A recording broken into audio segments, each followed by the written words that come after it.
All right, everybody, welcome into In the Pain Altitude Sports Radio's digital platform reacting to Nuggets and Warriors. This game just went final 128 to 117 in a very disappointing loss for the Denver Nuggets.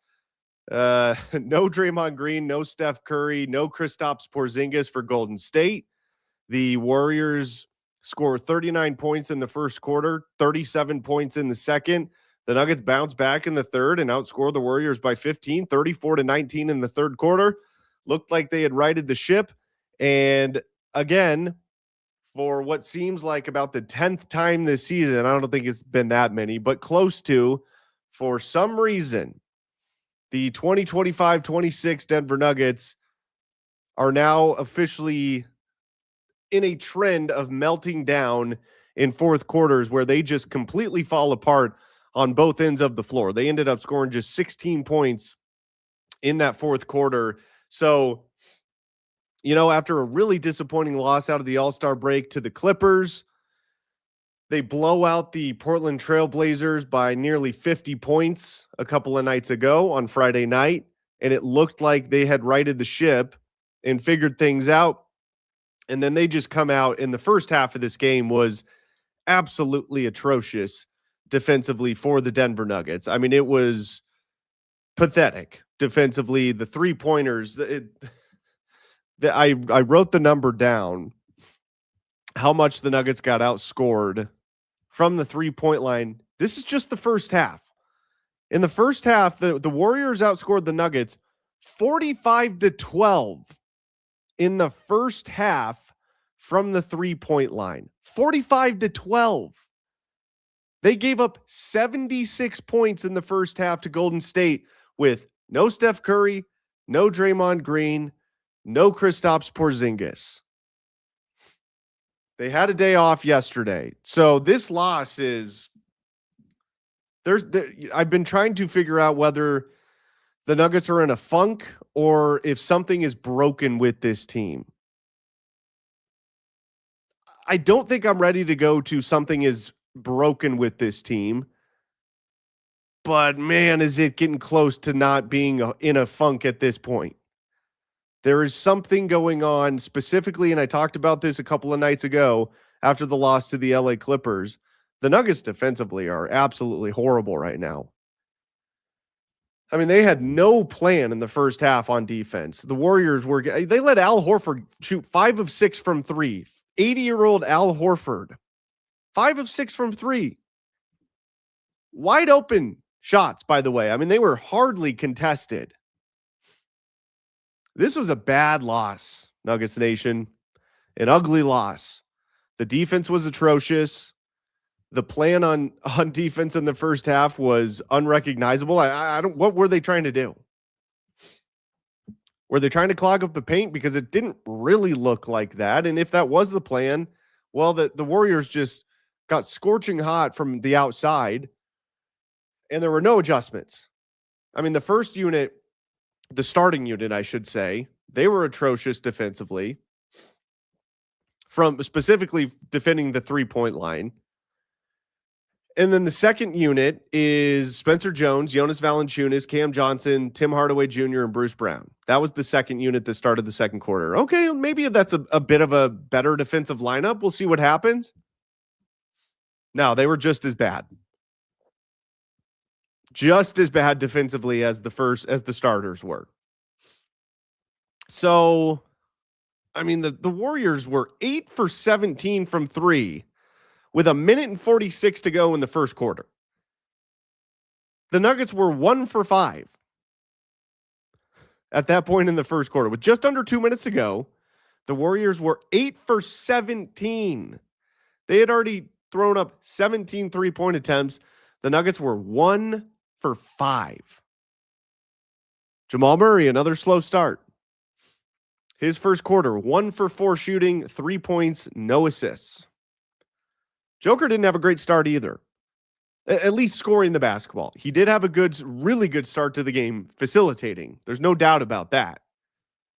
But scoring-wise, shooting-wise, in that first quarter, Nikola Jokic was 2 for 9 with 7 points. Now, in the first quarter, he did have 8 rebounds and 8 assists, so he damn near had a first quarter triple-double. I don't know what it is with this team. Are they broken or are they in a funk?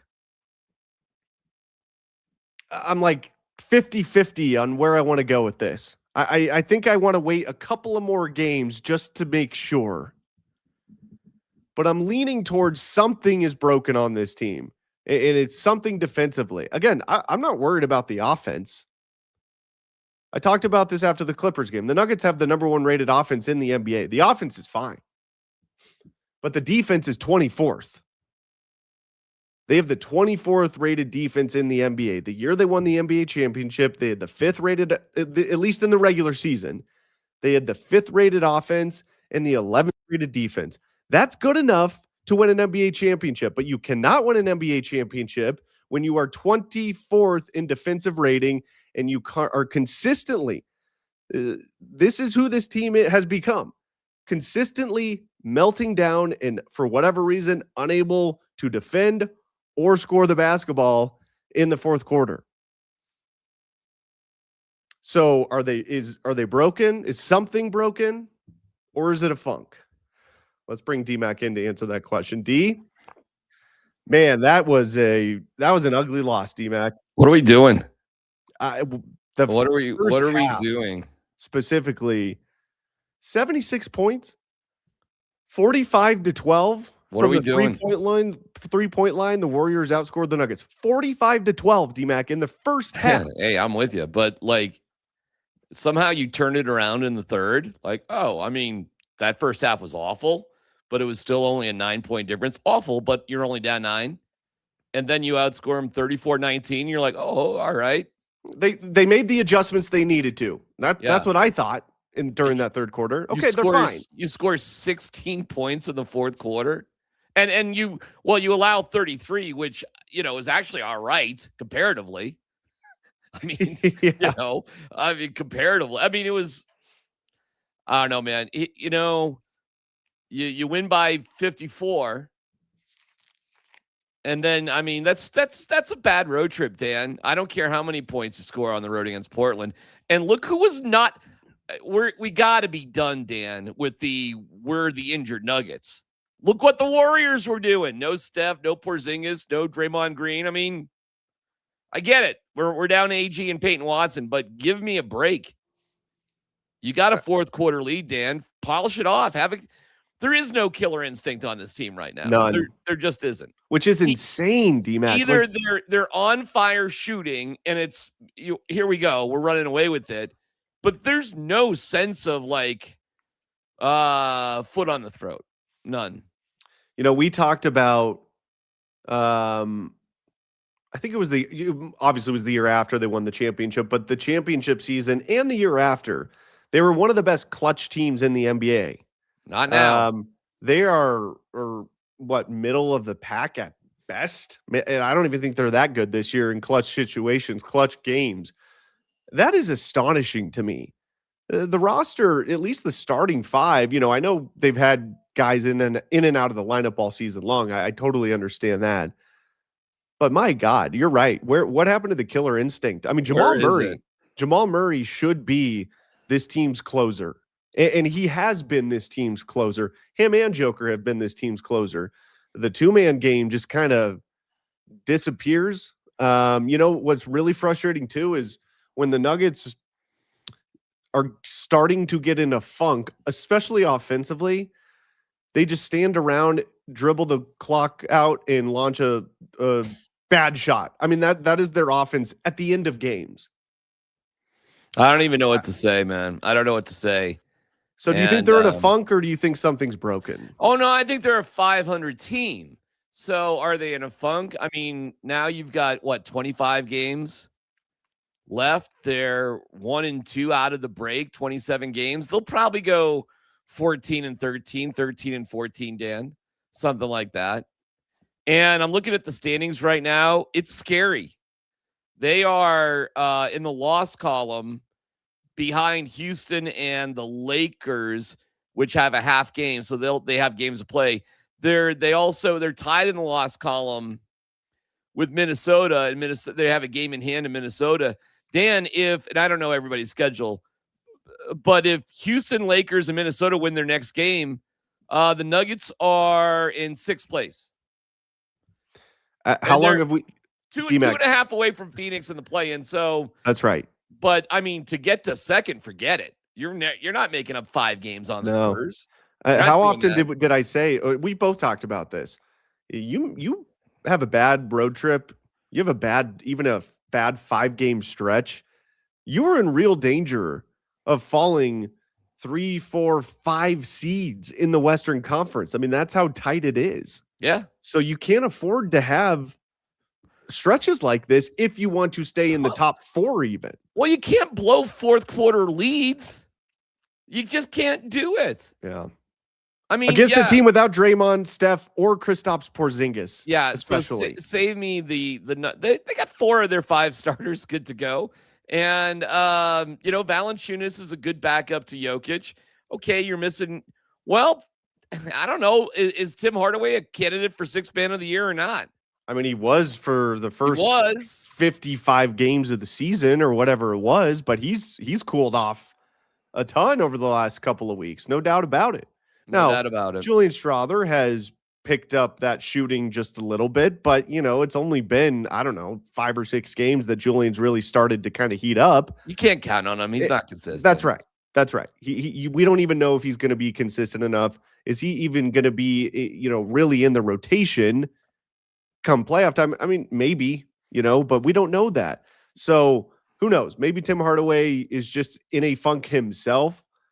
I would err on that side probably because he was so damn consistent for the first, over third of the season, half of the season. He was pretty damn consistent coming off the bench. So I'm willing to give him specifically the benefit of the doubt. But this fourth quarter meltdown crap this is a trend now. I mean, not even a trend. This is kind of just who this version of the Nuggets is right now. I'll tell you the difference here. This has been a broken record this whole year is points off turnovers. 17 turnovers for the Nuggets and 24 points off of those. Whereas the Warriors had 18 turnovers, not great, obviously, but only 17 points. But D-Mac, they had, I believe they had that 17 in the third quarter, meaning they didn't get any more points conceded off of turnovers in the fourth quarter. That's how the Nuggets played their great defensive effort in that third quarter. They were getting a bunch of turnovers, especially at the end of that third quarter. So I believe they were at 17 points off of turnovers before the fourth quarter, which means they had 0 in the fourth. They fight all the way back. They fight all the way back, Dan, right? They were down by as many as 14, 9.5. Fight all the way back to have a fourth quarter lead. To what? Quit? Like, oh, we're done now? It's frustrating, man. Frustrating. Really? Frustrating. And they're losing games now. They're losing. I mean, I guess this doesn't even go down as a close game, right? Because they lost by 11. But I mean, it was. I mean, you had the lead in the fourth quarter. Yeah. I don't know what to say, man. And you lost. But who knows? Because you could say, oh well, they lost the lead. They lost the game in the first half, giving up 76. And I'm like, I shrug my shoulders because. Not really. I mean, you lost the game again in the fourth quarter. They had a 6-point lead going into the fourth quarter. It was 101-95. The Nuggets led going by 6 going into the fourth quarter. Yeah, of course it wasn't great in the first half, but what makes you believe that they would have done anything differently? What makes you believe, Dan, if they had a 10-point lead, a 12, 14-point lead in the fourth quarter, they wouldn't have blown it? No matter what happens in the first half. Yeah, I mean, that's where we are with this team right now in fourth quarters. It's pretty wild, man. Now, I won't say, because it's not like they're doing this every game in the fourth quarter, but there has been, 5, 6, 7 games this season where they've had a fourth quarter like that. But D-Mac, also, with them, it hasn't, they've done this also in other quarters. Like, it's not just a fourth quarter problem. They've had issues like this in first quarters. They've had issues like this in second quarters. Right. They've had issues like this coming out of the halftime break in third quarters. It's just the most noticeable in the fourth quarter because that's when the game is on the line. And And Very a lot of those frustrating. times they've had a lead like they did this afternoon going into that fourth quarter. Man, I don't know. I don't know either. The weirdest thing about this year's team is like we're coming into the thick of the regular season. You know, the heart of the regular season is here. I still don't know who this team is. No, they don't either. They have no clue. You play That's a good line. home. They don't either. Yeah. That's right. I don't think they do. Remember when I told Scott, or I said to Scott, man, the Nuggets make everything look hard. Now, that wasn't the case against Portland. They made everything look easy. That game was like butter. It was easy. But, oh, my God. Really, seriously, everything is like a freaking – how was Cam Johnson today, man? How was he? Not good. Yeah, he makes the game look hard. 1 of 7 shooting, 9 points, 0 of 4 from 3. All 7 of his 9 points came from the free throw line. No, he was 7 for 7. Okay. Great. Awesome. You know, and also like look, Joker had another triple double. He was a monster. 35 points, 11 of 21 shooting, 20 rebounds, 12 assists. You know, 5 turnovers for Joker. I hate to say it, but right now that's actually kind of an improvement. So he was it is.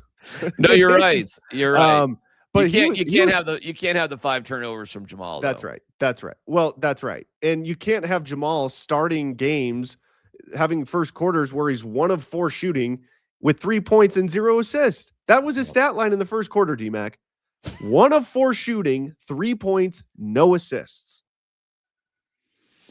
You cannot have Jamal Murray starting games like that. This is not about them. By the way, this is not about talent. They got all the talent, Dan. That's why it's so perplexing, D-Mac. That's why I can't wrap my brain around of who this team is, because we've seen them be dominant this year against really good teams, and we've seen them have games like this afternoon against a Warriors team who, even with Steph Curry and Draymond, I know Kristaps was traded there, but even with their guys healthy, they're below 500 on the season. They're going to be lucky to get they're 2-3 games now over 500. Excuse me. But this is the most perplexing Nuggets team that I can remember in recent memory, as far as just trying to figure out, like, what is this team? I feel like I've been asking you that question all season, and it's February 22nd, and we still don't know. Well, it's Boston at home, which will be, you know what that'll be, freaking a bunch of Chowderhead fans. You know that's what that's going to be. Mm-hmm. So get ready for a home game for the Celtics. Yep. Because our season. That's good. The Nuggets are better on the road, so hopefully it feels like a road atmosphere. Yeah. You're right. Well, not on this road. That's evening out, actually. Yes, it is. Hold on, let me see. The Nuggets are now. They're 21-11 on the road, 15-11 at home. Yeah. So wow, they've had 6 less home games, huh? So they'll be able to catch up on home games here, which will be good eventually. Let me ask you this. Okay, you said that you just think the Nuggets are a 500 team, and that's just kind of who they are. Right now. Yeah, right now. And I'm not even saying you're wrong. I mean, I have no evidence to dispute that. But what I will say, it's just a hypothetical. Mm-hmm. And trust me, this is a obviously huge question mark hypothetical. But if they are fortunate enough to get a healthy Aaron Gordon and Peyton Watson back in time, maybe the last couple of weeks of the regular season and into the playoffs, do you still think they are a 500 team, or how much would that elevate them? Well, in your mind, if you want to just sort of say, hey, listen, if everybody's healthy, what would it be? It would look like right. That's right. All right, fine. Well, theoretically, it would look like the beginning of the season. And in the beginning of the season, these guys looked unstoppable. They only had a couple of losses, and those losses were against Golden State and Portland, and they were by like the slimmest of margins. Other than that, they start basically 10-0. So if they're healthy and they can play like they did at the beginning of the season, they can win a championship. And let's not forget, in 22, 23, they were 12-11 after the All-Star break and won a championship. So that did happen. So I'm not saying it's impossible.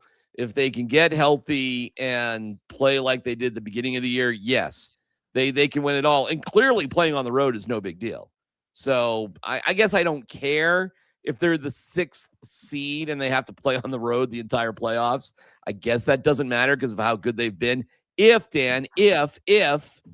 you're telling me they're healthy and they can play like they were at the beginning of the season. But you realize we haven't seen that since like, I don't know. Since Halloween. Yeah, right. Exactly. Well, it was the first 10 games of the season. So early November. Yeah. You know what? I'll look that up. I mean, when was that? Well, they were 8-2 in their first 10 games. And that was the last time. Actually, 1, 2, 3, 4, 5, 6, 7, 8, 9, 10. They were actually 10-2. And then they lost at home against Chicago. Remember that game? But the first 10 were the only 10 where the starting 5 that started the season were playing together. Gotcha. You know what I'm saying? Gotcha. So they were 8-2 with their starting 5 that they started the regular season with. Okay. Wow, that is insane. All right, so they've that only played was 10 games together so with I'll their take starters. I'll take those last games out. So that was November 11th. Yeah. I mean, they did win on November 12th and November 18th, but I see what you're saying. So right. So they haven't had their real team since November 11th. Okay. Yeah. Well, they were pretty freaking good up until November 11th. They absolutely were. And then they, played better than we all expected when Nikola Jokic missed 16 games. They were 10-6. Kind of to your point, the injury excuses for Golden State. Let's not forget this Nuggets team went 10-6 without Nikola Jokic. Okay. I mean, they did do that. Right? They did. They were rallying around each other. And now there's no killer instinct on this team. That sucks. And we asked the question on the radio show, is killer instinct a cliche or is it a real thing? Yeah. And the 2 pro athletes on our show said it's a real thing. So I'll take their word for that. They played. We didn't. Who had the killer instinct on the championship team in your mind? KCP, did he have a killer instinct? It still could be a current Nugget, by the way. Yeah, I'll tell you what it is. With 5 minutes to go, it was Jamal and Joker. They had the killer instinct with 5 minutes to go. Okay, they were great. You got Bruce Brown, KCP, and Jeff Green off the bench. Okay, so you had the Crayola crew, right? Brown, and Green off the bench, and KCP was the starter. My bad. So you had Brown, and Green off the bench. Yeah. So I would say. You know what? Now that I think about it, who had the freaking killer instinct was freaking Jeff Green. Jeff Green was pretty dynamic, Dan, off the bench, wasn't he? And he was not only dynamic off the bench, D-Mac, but he was a veteran player that had been in the league forever, played for 12 teams at that point. So he had seen every type of offense you could possibly run in the NBA, every type of defense you could possibly run in the NBA. And that was a ton of experience there with Jeff Green. I think that also helped in their championship season. But see, I agree with you more on the 2-man game between Joker and Murray. That's 5 minutes ago, that was killer. And now that's kind of like whatever. I don't know. Well, that's exactly my point. How is that just whatever now? What? I don't know. What the hell happened to that? I don't know. And they still make the 2 of them make big shots, sort of down the stretch, I guess. But Jamal's missing free throws, man. You can't do that. Detroit, and then against the Clippers. Clippers, right? Yeah. There's 2 games right there, right? Today's another one. Just blew that one. Yep. There's 3 wins. 3 more wins, and you're sitting at 39 wins. You should be 30. 39 and we could go through. There's probably all sorts of games they could have had, but those are 3 right off the top of our heads. So they should be at least 39 and 19. Yeah. That would put you put you 1 game behind the Spurs in the win column. So you'd be closer. But you'd have a much better distance from the Rockets and Lakers and Timberwolves. It's so tight right now. It's ridiculous. But then again, I guess I don't care, Dan, as long as we're not in the play-in crap. So long as we're not in the play-in crap, then I guess I don't care because you're good on the road. And if you're telling me we're going to be healthy all the way, and listen, they could come back. You don't know. They could win by 40 against the Celtics. That could happen. It could happen. Well, D-Mac, that's been my take all year. I don't care if they're the 6 seed. Now, obviously, I don't want them to fall to the 7 or lower because I just don't want them in the play-in. So, but if they're the 6 seed to start the playoffs, I'm fine with that as long as they're healthy. You know what I'm saying? Like if they're healthy in the 6 seed, they can still win an NBA championship. Yeah, they can. You're right. I think so. I still think they're the biggest threat to OKC as the 6 seed if they're fully healthy. I still think they're the biggest threat to get out of the West or to beat OKC to get out of the West if they're healthy. So I don't care about the 6 seed. But my God, man, like you don't want to go into the play-in. I don't blame people for being pissed off, though. You have every right. You have every right. Absolutely. Absolutely. I'm frustrated. Yeah. I'm frustrated. All right. You know, it's the weirdest thing is the 2-man game between Joker and Murray. And you're right. That was what their bread and butter was in the last 5 minutes of games. And that's what made them so damn good late in games. Well, they still have those two guys here. They're still really good. They're in the primes of their career.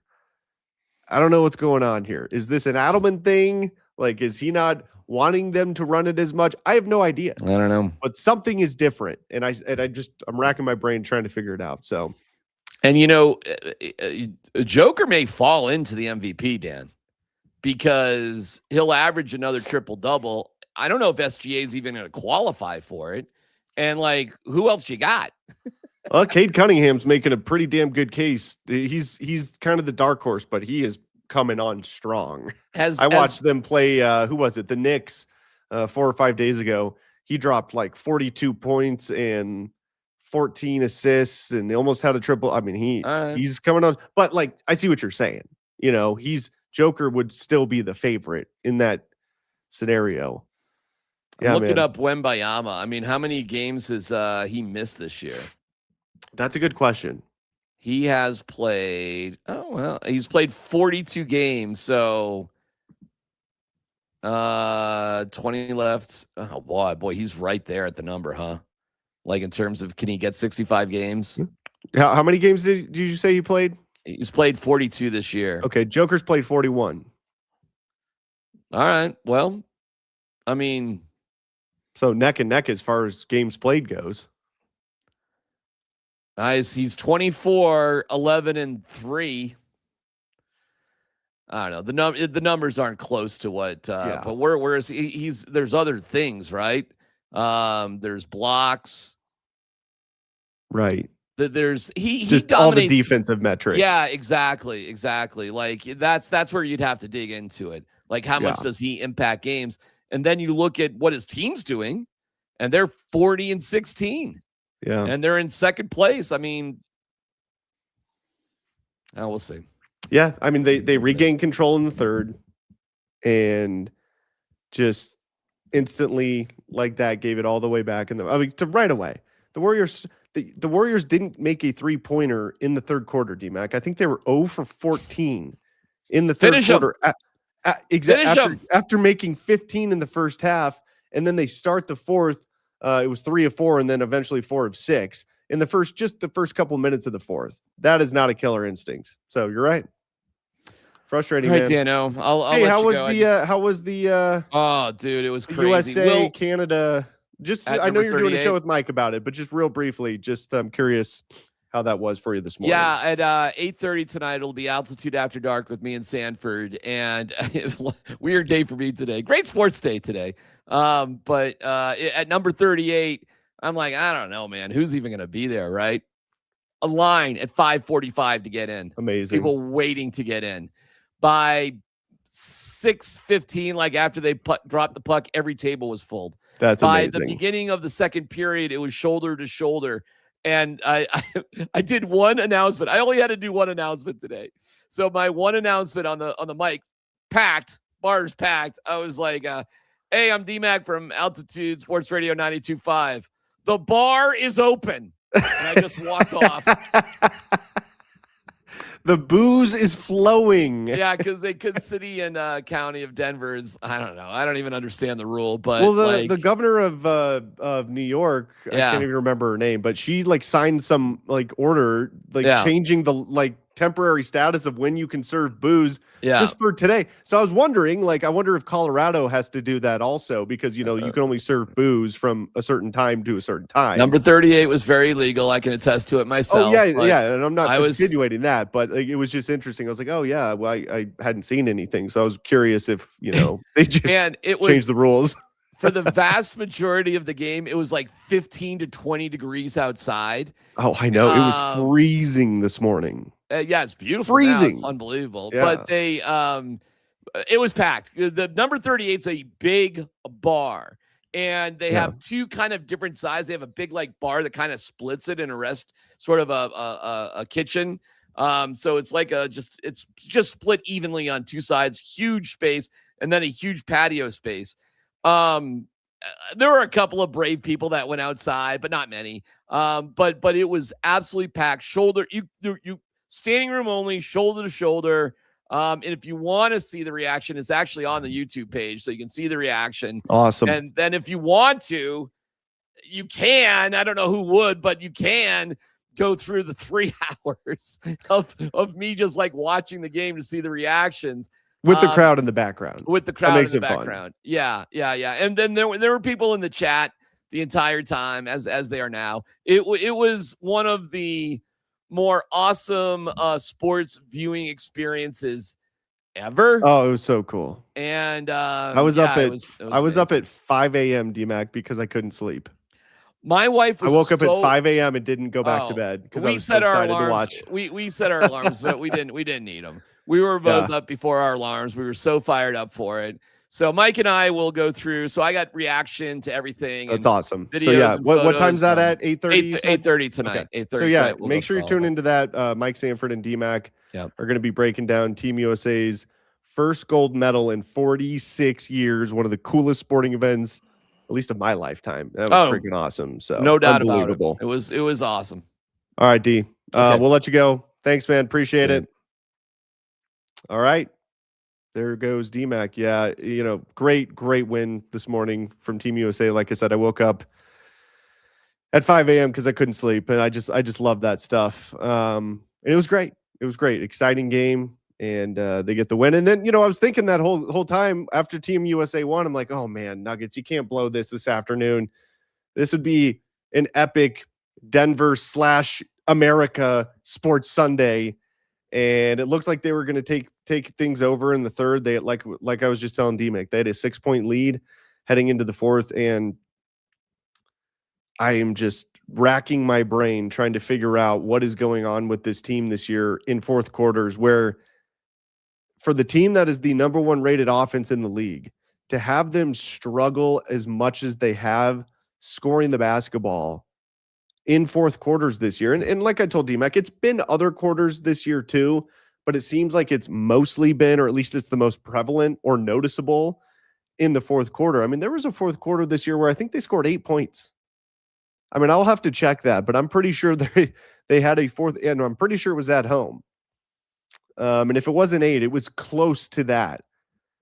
8 points in a fourth quarter. Now, they scored 16 in this game, but they had 8 points with like 2.5 minutes to go in this game after a just fantastic third quarter on both ends of the floor, by the way. I mean, for how bad their defense was in the first half, giving up 76 points, 15 made threes for 45 points. They got outscored 45-12 on the 3-point line in the first half. To only be down by, 10 basically at halftime was a miracle, quite honestly. They were dominating the paint. That helped. And they were getting to the line a little bit more than Golden State. But to be outscored 45-12 in a half of basketball and still be within striking distance is honestly quite shocking. But to have the third quarter they did, the response after such a putrid first half defensively, and then have it all go to shit in the fourth quarter was just Really, really tough to see. But again, it's not shocking because this is just kind of who the Nuggets have been this year. And I don't really understand why. So I guess as these games kind of roll along, look, the Nuggets are going to make the playoffs. Okay, they are going to be a playoff team. So don't get that twisted. Okay, they're going to be in the mix, and I still contend that if this team is healthy come playoff time, I think they are the best. They have the best chance to dethrone the Thunder to get out of the Western Conference. I really do believe that. I think the Spurs are still a little bit too young. The Rockets, I'm iffy on. You know, I like the Nuggets' chances if they're healthy. But that is the $1 million question right now for this team is what is it going to look like towards the end of March and early April? Is Aaron Gordon and Peyton Watson going to be able not just to be able to come back and play, but be able to come back and be effective and be the kind of players that the Nuggets need them to be to win a championship? Those are the big question marks in the air right now for the Denver Nuggets. So tough loss for the Nuggets in Golden State this afternoon. They fall to the Warriors 128-117. They'll be off tomorrow and Tuesday. So get a couple days off. That's good. They just played 3 games in 4 nights. So nice little 2-day break here for the Nuggets. But boys, their schedule daunting. They've got Boston, OKC on the road, and then they come back home to play the Minnesota Timberwolves. Those are their next 3 games for your Denver Nuggets. Their final 2 games of February are at home against Boston Wednesday and at OKC Friday. We'll be back for another edition of In the Paint coming up on Wednesday. That's an 8:00 game on ESPN, so it's going to be a late night program on that one. But we will be here for you to react to Nuggets and Celtics and see if they can snap out of this funk or whatever it is they're in. Until then, we'll talk to you next time right here on In the Paint.